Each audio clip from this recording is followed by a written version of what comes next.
nó đó thì giờ trong đây chụp bây giờ nó nói thì cũng kỹ họ làm buồn chỉ để cho nó cho rau đỡ thì tộc ba này thổ phủ này cái thì của một lúc lại cho là trừ của cho rau đấy trừ của cho khó đi nó chỉ nó thì cũng qua tao ý tôi nhận chỉ white bass này mua mà chú thì nó chỉ được số là của cho là nông đỏ everything cái chỉ nó số nó sẽ ra chụp bây nó giờ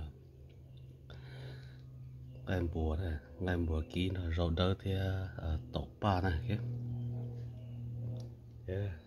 thì cũng nó số thì nó sẽ ở nó là cũng phải luôn chơi rất là liên quan chơi tốt của theo cho bây giờ thì cũng chú ý tới những chơi vai best nó số nó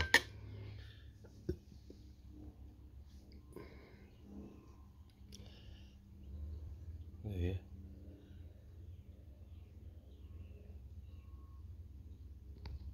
nó là sẽ thế cái cũng nó mò mà cũng như nó rau cho lần trước có cho lên này chỉ có cho nó thì thế là sẽ này cái chỉ có khó xử nó sẽ bên machine chỉ đó